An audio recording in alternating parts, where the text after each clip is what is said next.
slipped and almost fell from his chair. So a terminal Zionist. Well, I think a lot of the people here tonight are, but I guess one other project which does come up a lot, again, because of the tenacity of Ruth and yourself, the celebration of music. Can you just give us a little bit, for those people who don't know, how these two, I think, were two of the main areas of contribution? Four different communities were shocked by Daniel murder. And these were the journalists, of course. And that was the days where journalism was journalism, and they operate under the aura of protection. Who is going to harm a journalist? You're going to lose a channel of communication. You don't want to lose it. So he was one of the first journalists that was murdered on duty. Yes. Not for what he wrote, but for what he was. So journalists were the first community that was shocked and offered their help in our foundation. The second one, the Jewish community, of course, because of his stand and his last words. And then I talked about the Muslims community and the musicians, because he was known as a traveling violinist. And wherever he went with his violin or mandolin, and he made friends by connecting with the local musicians, the local restaurants. He found one restaurant in Delhi that plays where he played, and they celebrate Daniel Perry Music Day every year. Yeah.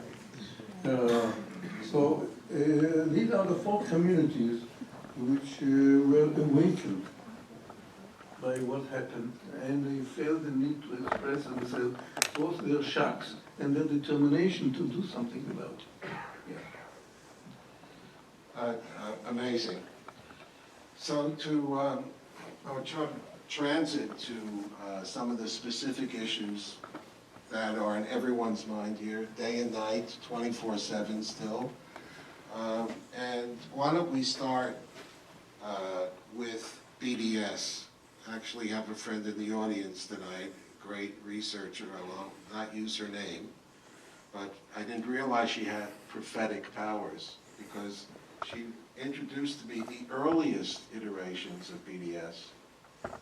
No, we're not against Israel. It's the red line, the green line, etc. And where BDS started, where it is today. What is the nature of the threat? Why is it such a powerful tool for those who want to destroy Israel? And what can be done about it? I didn't have this kind of rhetoric. No, we are not against Israel. The kind of rhetoric I heard was at UCLA, where one of the founders, the name escaped me, he came to UCLA and he said, no, ending the occupation is not enough. And we are going to continue boycotting Israel as long as they exist. Namely, we would like to. Israel is living in sin, and the word he used was like that. No occupier has a right to self-determination. So they asked him, what do you mean by occupier? Yes, the West Bank, of course, occupied, but also from the river to the sea. So no occupier has the right for self-determination, which means their idea is to boycott and erode American support for Israel until Israel is isolated. And by isolation, they hope to bring closer the demise of Israel. That was very clear from the very beginning. So, with permission, because I'm almost as old as you, but Baruch Hashem, I have an elder here. Actually, if you remember SodaStream, SodaStream was really the coming out party And the rhetoric around the soda screen, remember they had, the company had a factory on the other side of the Green Line into the West Bank, quote unquote. And it was a company that everyone was treated the same. Jews and Arabs got the same salaries, etc. And there was pressure to move back across the Green Line. And they tried to explain to the media and to the people who came to them and said, well, look, if we could move, but if we move, I think there were 36 Palestinian families that would no longer have a source of income. And one of the things we discovered very early about BDS is they don't care about Palestinians. They just care about destroying. And then secondly, and I'm sure many people here have tasted Ben & Jerry's. The next step up eventually was Ben & Jerry's, which was really in the major leagues. We were a little bit involved with that.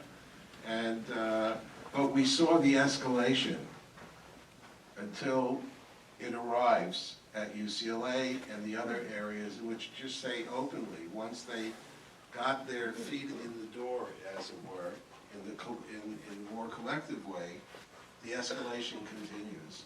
Today, it's still one of the main talking points of our enemies. Correct. At the time, today we are blaming Hamas. We want to say the hardcore of our enemies.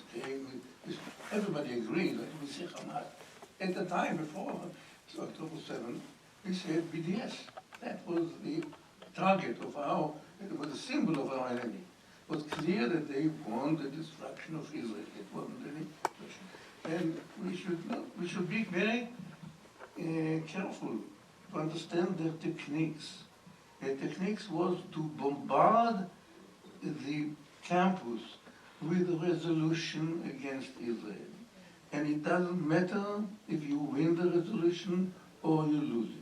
It doesn't matter who proposes or what proposes. What matters is only one thing. You have the microphone and you have the stage and you point a finger at Israel and say, Israel is guilty of something. Why is it working and why it worked so badly?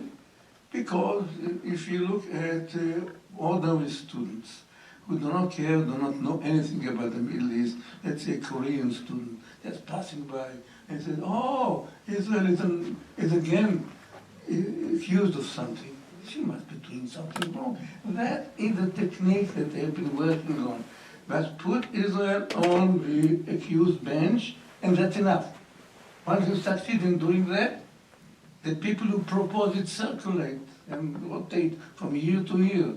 The content of the resolution, what it was in action here, or actually, does not matter. What matters is point a finger and say, Israel is accused of doing something wrong. The music counts, not the content. And they succeeded.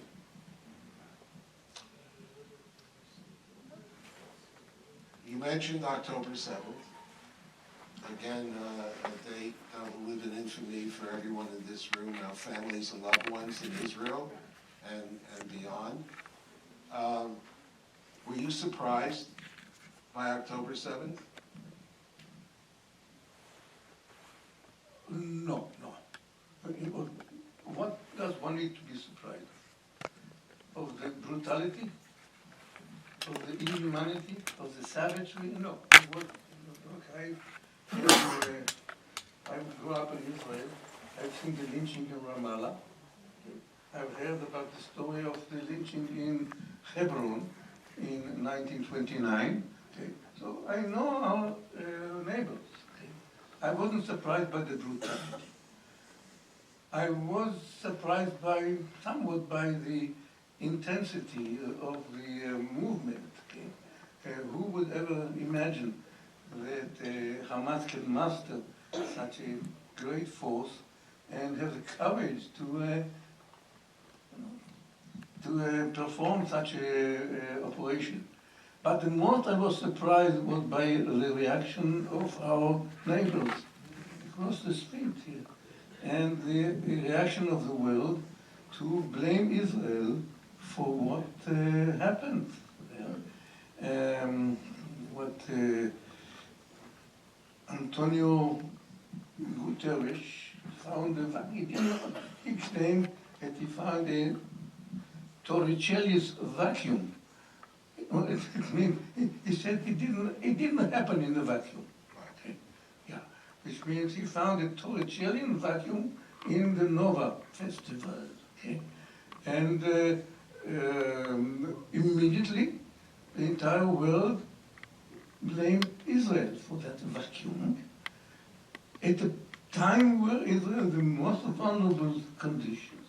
Okay.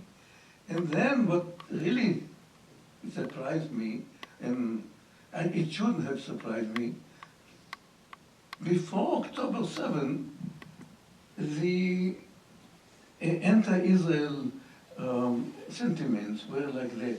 Israel has a right to defend herself, but she has to behave, she has to defend herself the way we want her to behave. That was the constant rhetoric that you had. After October 7, suddenly, no, perhaps she does not have the right to defend herself. Perhaps she was born on sin, and she needs to be dismantled, elegantly, of course, without, by conviction, but to be dismantled. Yeah. And that kind of force is a rhetoric you didn't hear before October 2nd. Suddenly, maybe she shouldn't have been created anyhow. Look, the Zionists claim they're going to create a safe haven for Jews, right? That was their claim to being. And here, the Jews in Israel are less safe than they were before Herzl. Therefore, Zionism in itself is wrong. There is something bad about Zionism itself. Israel should not have been created. This kind of sentiment I haven't heard, from my friend in my department. And I heard after October 7th. Things have changed.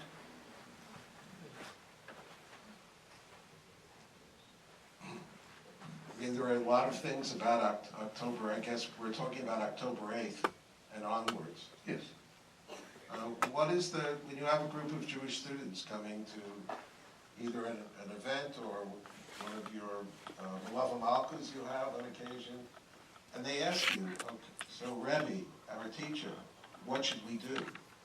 What do we need to do to deal with the reality, a new reality in the world that you just told us that your colleagues at UCLA have the chutzpah in your face, with everything they know about what transpired, to just say straight, well, probably Israel doesn't have a right to exist. How do we empower the students coming now to campus? What should their approach be? Any ideas? Yes. Thank you. First, we have to coin the word xenophobia.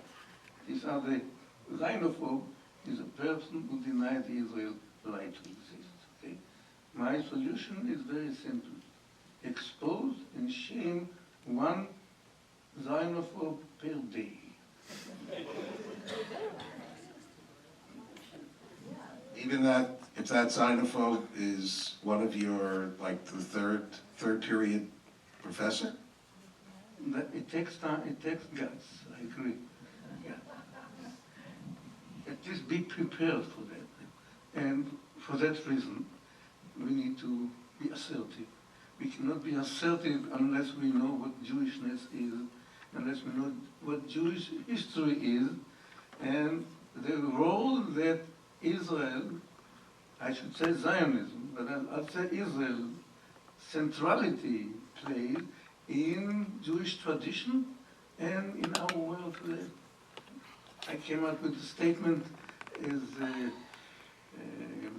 brutal as the following. A Jew will not be equal in the family of men before Israel becomes equal, accepted in the family of nations. A Jew will never be equal, because Zionism is a the Jewish quest for normalcy. Today we identify people by the country that they have. If you don't have a country, something is wrong with you. You can be tolerated, and you can be admired, but you are not equal if you don't have a country. So, on that basis, I'm saying that a Jew cannot be equal to look in the eye and say, yeah, you are like a Mexican, you are like Latinos, okay? You deserve the same kind of, I'm not saying protection, I'm talking about one-to-one equality, unless Israel becomes equal in the family of nations, or accepted in the family of nations. You mentioned Guterres. The last time I was with Guterres in his office, it was after already the hostages were being held in Gaza, and all of his horrible statements, which he, even in private, more or less, did not change. That was his view. He reminded me, they used to say that before World War II, what was the definition of a philo-Semite in Europe? Someone who hated Jews only as much was absolutely necessary. And I was with Guterres. I thought it was a throwback to the 1920s and 30s. I also felt that maybe he was, since it was the beginning of his second term, that he was already trying out to make sure that Doha or someone there would give him a nice soft landing at our expense afterwards. And I'll never forget, on the way out, he pulled me aside and he pulled out of his pants pocket the symbol of the Israeli hostages. He says, "Oh no, I have it in my pocket. I carry it everywhere." And I said to him, maybe it's about time you took it out of your pocket and wear it. So there's no question that the UN and almost all of its agencies, I'm talking tonight about UNRWA, but we're even talking about the special rapporteurs on women and children, and anything that had to do with October 7th, where the UN should have stepped up as an institution to speak out on behalf of the hostages. They took their lead from their sister institution, the International Committee of the Red Cross. They also were stoic in their silence, except when there was an opportunity to kick Israel and Israelis and Jews when we were down. You mentioned before the 1929 riots, horrific massacre in Hebron. Yes. And so we're approaching the 100th anniversary of that horrible event. So why has this conflict persisted for a century? And based also on what you've said till now, if you can start giving us some of the suggestions or reflections on what do we have to do collectively to try to change. Because what I hear from you, Judea, and what I really appreciate so profoundly is, on the one hand, an amazingly courageous Zionist and Jew, and without apologies, and whether you're in Los Angeles or Doha, whoever asks you, you're going to tell him, I'm a Zionist, get used to it, or if not, that's your problem. And on the other hand, you and your wife, following the murder of Daniel, invested so much of your efforts and time to try to reach out and identify, if you will, the normals among, in this case, Pakistan and elsewhere in the Arab and Muslim world. It seems to be quite a load to carry both of those equally. I don't see any conflict between the two. We tried to find the common ground between us and the people who support us in the Muslim world. we saw there is a curtain there, or I should say a wall, perhaps a 10-mile tall wall, and which is Israel. And we are now in a position to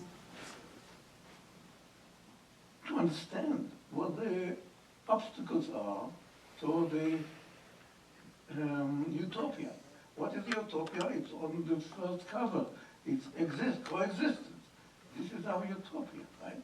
And we shouldn't lose sight of our utopia, but we should be very clear of what our obstacles are.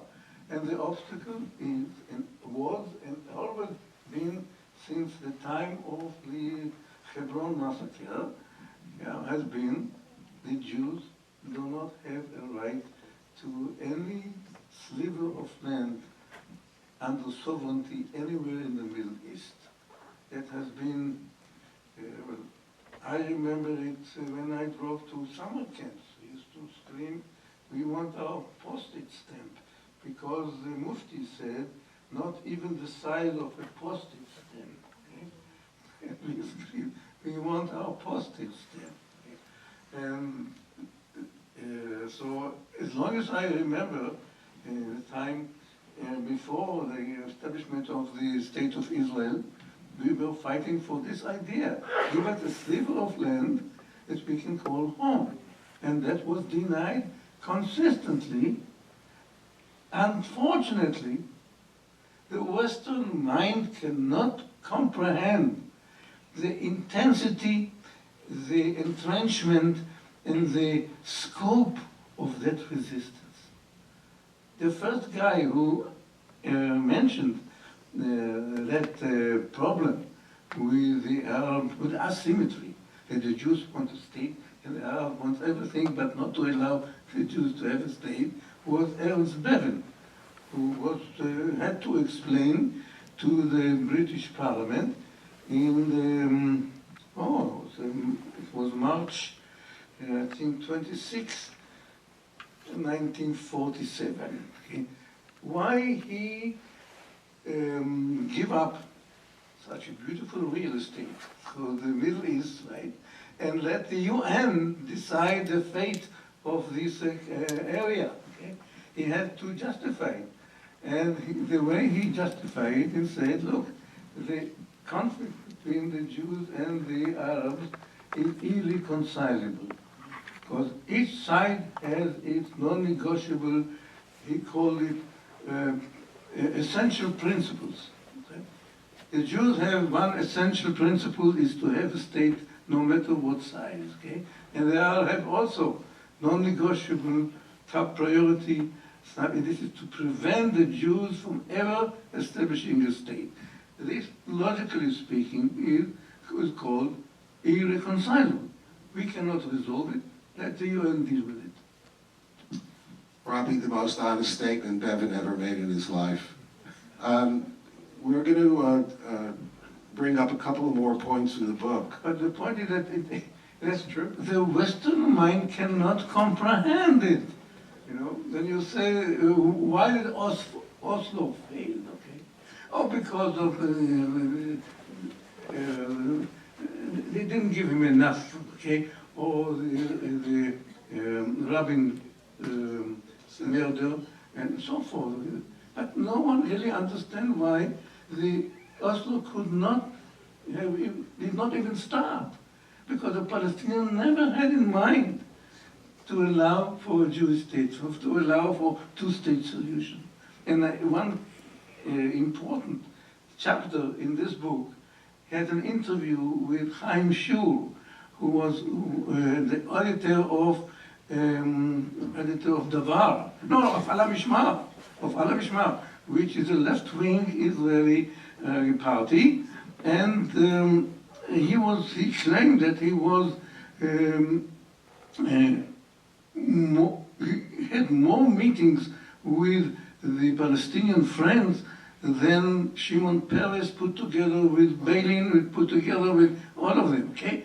And it was he that brought them to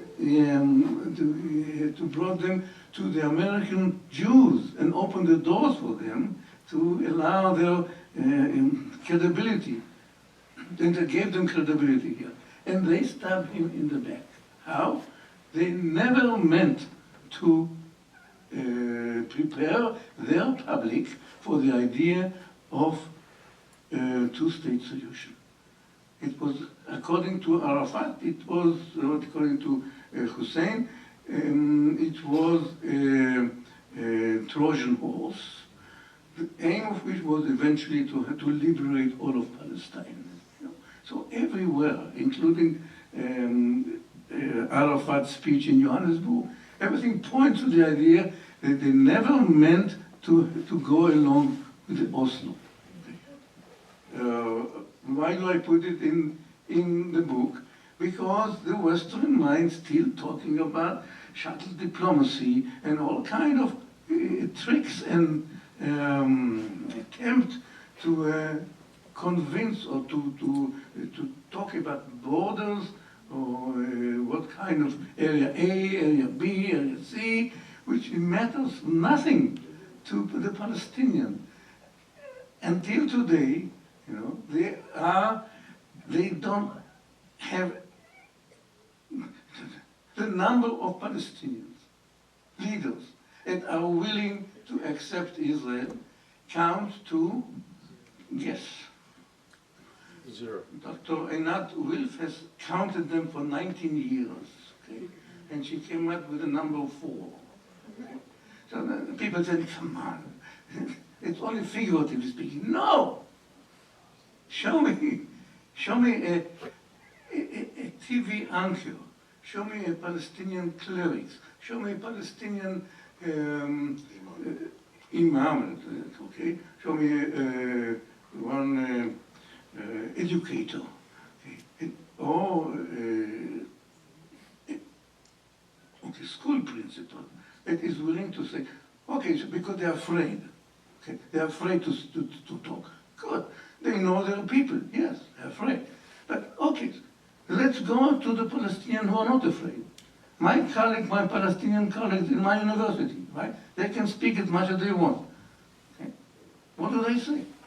Comes Israel Independence Day, and they are invited to talk in front of the publications, and they all keep on saying, same thing they said, Israel has no right to exist, okay? So, only Yom Ha'atzmaut. This is the time where they are being interviewed, and that's the time that they say Israel should be dismantled. I keep on saying, because that's the name, I gave a name to that called xenophobia. Okay? And the Western mind I also call it the elephant in the room. Because of this inability of the Western mind to understand the intensity and the scope of this anti-Israel feeling. Okay, and before we go to about at least 5 or 6 more topics, and you'll forgive me, but I want to share a little bit more about Dr. Judea Pearl that you're necessarily going to get from the book. But could you talk a little bit about your time in the Israeli army with Chaim Tokol? Oh, yeah. During basic training? In basic training, yes. Could you are a true warrior, but back in the day, what was it like to be in basic training in Tzahal back in the day? We had a very hard training. Very difficult. I was on the brink of collapse. I couldn't stand all the hardship. Not only the military training, but the abuse of our commanders, the punishment they gave us. And they were still under the tradition of the British army, and they had the idea that you have to lishbor et ha'ezrach, to break the citizen into you, so you become a military machine. And we suffered. But 2 things happened which were really, I would say, enlightened the idea. One thing was Topol. When we really got hard and we couldn't stand anymore, Yes, Topol, could you entertain the commander? So he will sort of lay off us. And he did. He stood there, and all our commanders were on the floor, laughing and laughing. So that was one trick that we used. The other was the ingenuity of the IDF to stop the training to whoever was able to sing in the choir. For what? For the Seder. They prepared the Seder. And for the Seder, they brought two ladies from Kibbutz Ramat Yochanan to teach us how to conduct the Seder. So whoever could sing was a member of the choir. I happened to sing, and no training for 2 weeks, you know. Singing and singing and singing.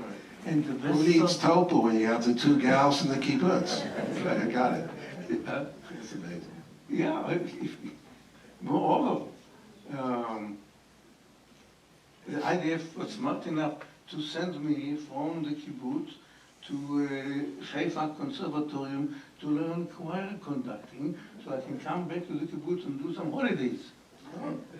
The investment in me, every day I was discharged from training and from working in the chicken barns, and I took a bus from the kibbutz to Haifa Conservatorium, and I came back and we had some nice Seder. I then conducted the Seder. But it was part of the culture that in the IDF that holidays are important. Music is important. Okay? At one time we were abused by the commander who told us, "You are walking, why don't you sing?" "You are walking like in the funeral of a mute person." It wasn't imaginary yet. Singing was part of training. I loved IDF. No, I suffered a lot.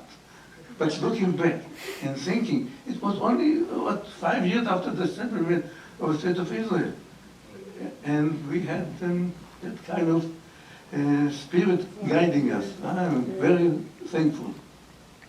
It's wonderful.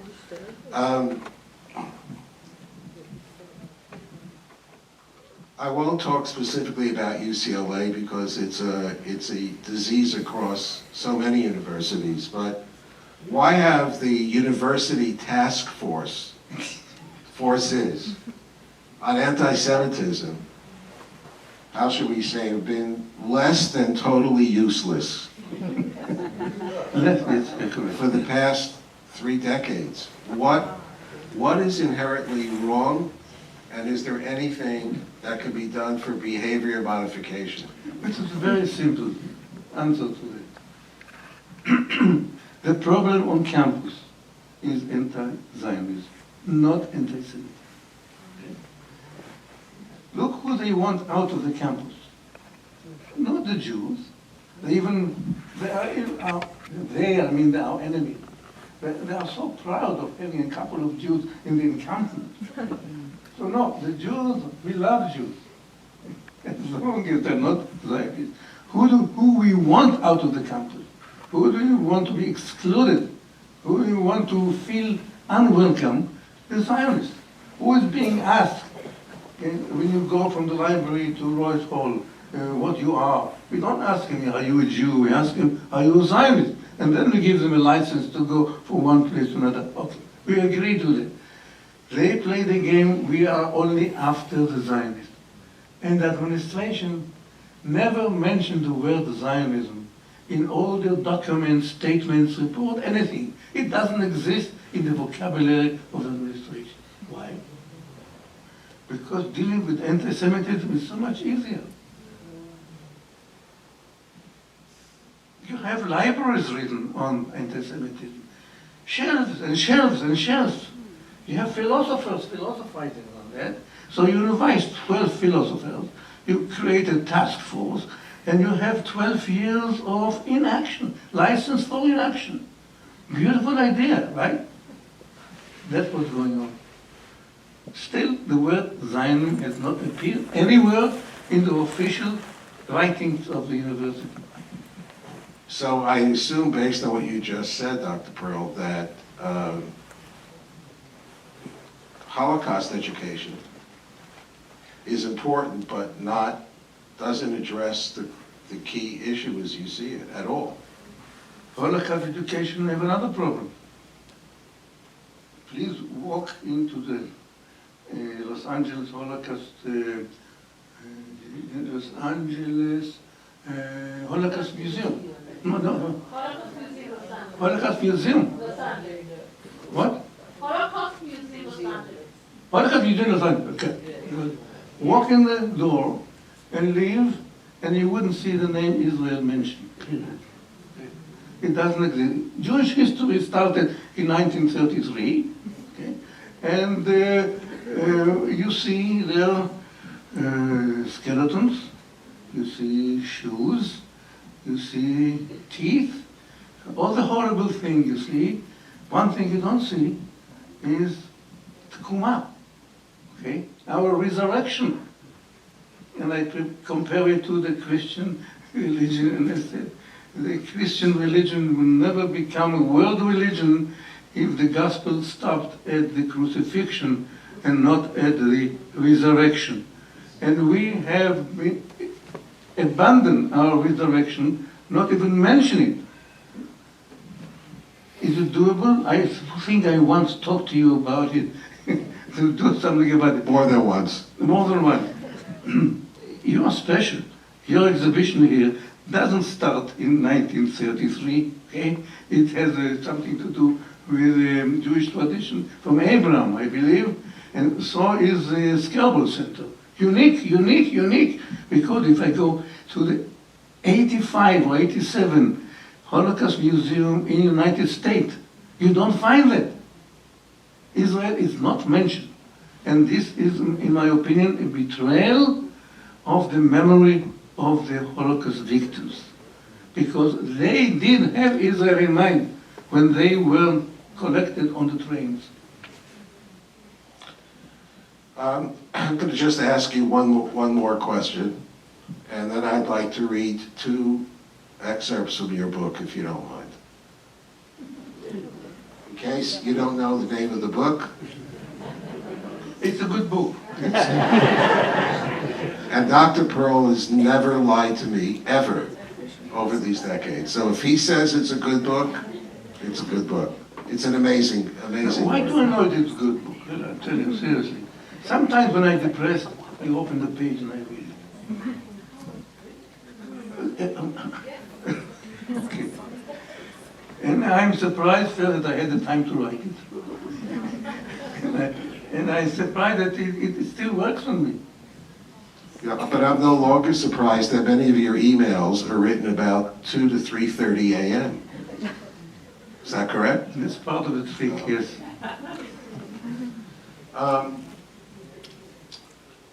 Why do most Israelis feel that a Palestinian state is an existentially dangerous, on the one hand, but at least till recently, many of them also felt it was unavoidable in the long run? Are they right? Are they correct in that view? Or if the facts on the ground change What we things? have to explain is why the Palestinian state tomorrow, it's undoable. It's impossible. And part of it is the state of mind of the Palestinian. Every Palestinian wants two-state solution today, right? Because what do they mean by two-state? They mean a jumping board from which to attack Israel with greater power and with greater support, international support. That's what they mean by two-state solution, and they all want it today, tomorrow. But Israel, of course, cannot relinquish control over the West Bank tomorrow. That should be also clear. Why?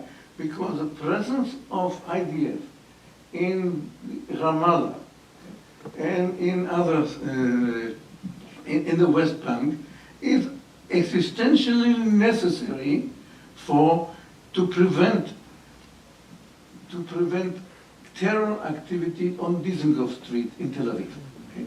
And that's something that they learned quite recently. Only by being present, collecting information, intelligence about everyday activities of potential terror cell, they can really prevent those terror activity from happening. Like the one in the hotel in Netanya that started. Hotel? Park Hotel, yeah. Yeah, thank you. So they learned it, and Israel is the only country that learned to contain terrorism to some extent. They really stopped those terror cells from evolving, and it does it with great pain and great sacrifice. The soldiers that are involved in this everyday activity come back home and they cry. Could you imagine me, a soldier said to his mother, waking up his grandfather in the middle of the night and imprisoning or abusing him in pyjama right in front of the children? It's hard, it takes its toll, but it's still necessary to collect the intelligence to prevent those terror cells from evolving. So that should be clear. So tomorrow is not an option. When the Palestinians learn to accept Israel. So I say my slogan is 2 states for 2 people equally legitimate and equally indigenous, and you must start with the latter. Before we see acceptance of equal belonging, you cannot start any step from taking place. There's no mutual trust unless there is a mutual acceptance that we both belong here. And why do I say we both belong here? Who gave me the audacity to attribute indigenous status to Palestinians? Some of my friends on the right of the Jewish right said, what? Palestinians are indigenous? They've never been a state. They've never been a nation. They never had a temple, okay? Or they never had sovereignty in this. Moreover, I say, they never had history, the way we understand history. But Ben Gurion said, you don't have to have a temple to be indigenous. Okay?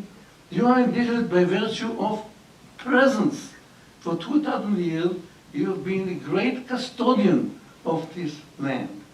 You have taught us, you can still teach us how our forefathers pressed olives and how we should take care of the olive trees.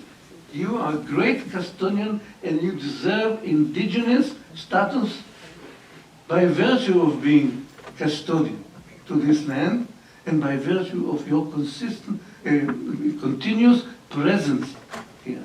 But indigeneity has 3 components. One is genetic, 2 racist, we don't want that. And 2 contentious, you can always find a genetic linkage to somebody in Africa. That's not talking about. The other component, the second, is history. We have history. I don't have to tell you that. Okay, we all know we came here because we shared history. As a matter of fact, I can even go and tell you that you and I crossed the river together with Joshua. I sort of remember you, and I don't know if you remember me because I was singing. Yeah, you remember it. Good. But, okay, so we have history. They have something else. They have continuous residence, which makes up for it. No history, but continuous residence. Therefore, let's compromise. We have history and you have continuous residence. Let's compromise halfway, 2 states for 2 people, equally legitimate and equally indigenous. So that's my formula for peace. I told you he was an amazing man. It's an amazing analysis and an honest one that challenges everybody here, no matter where they are in the political spectrum. In a few minutes, we're going to invite those few people who haven't gotten their book yet to go outside the theater, where Dr. Pearl will be available to sing the rest of Hallel and teach you a simple song you can use at the Seder. Trust me, he's really good. But I'd like to close this part of the evening, if I may, from reading from number 39, The Year Everything Changed, that he wrote for Moment magazine. The year is 1948. Dr. Pearl wrote, "I can't think of another moment in time when Jewish history held its breath with greater anxiety and expectation than on Friday, May 14th, 1948, at 4 p.m., when David Ben-Gurion pronounced, quote, 'We hereby proclaim the establishment of a Jewish state in Eretz Israel to be known as the State of Israel,' unquote. We 11-year-olds knew that something was brewing, but not what or when. Our parents told us only to play close to home because, quote, 'times are not the same,' unquote. We were old enough to listen to the radio, read the newspapers, but still unable to grasp the seriousness of the message that came from Beirut and Cairo, of rivers of blood and monumental massacre. Even the fall of the 4 Etzion block kibbutzim in the Judean hills between Jerusalem and Hebron the day earlier, and the execution of its 127 defenders by the Arab Legion did not shock our naive minds to the reality of the time. Yes, we had heard what happened in Europe. Each of us had family members who had perished, my maternal grandparents included. But our parents kept us shielded from the horrific face of reality. They vowed to bring us up as quote-unquote normal Jews, unscarred by faraway European anti-Semitism. We sang and we screamed as loudly as we could, "Free Aliyah! Free Aliyah!" But when survivors started arriving from Inferno Europe, we did not understand why their skin was so white, why they walked so meekly, and why they could not talk like us. My mother was right. I should have played closer to home. The next day, May 15th, my playmates and I found ourselves hugging each other in a staircase while Egyptian warplanes bombarded our town. A neighbor opened the door and said, "Children, it's going to get much worse, but we will prevail." We could not possibly imagine how anything could get worse, but it did. Our neighbor's 19-year-old son came back in a coffin 2 weeks later, and his mother stood glued to her window for the next 5 years, awaiting her son's return. Some 6,000 dead, 1% of the population was the price of independence. Mostly young men, kids from around the block who smiled at us warmly, waved goodbye, and went out to fight 5 armies. It's only now, as a grandfather, that I begin to understand the magnitude of that historical event on May 14th, 1948, and how it empowered a scattered tribe of beggars and peddlers to lift itself from the margin of history and create a world center of art, science, and entrepreneurship. It is only now that I understand what the miracle of Israel did to the posture of every Jew worldwide, and how it currently sustains the collective identity of American Jewry. Ladies and gentlemen, thank you, Dr. Pearl, for some comments you'd like to make. Thank you. Yeah, Okay, I come cheap. you have American accent. I'm from Brooklyn, what am I going to do? Thank you all, and please be back outside in a few minutes. Great,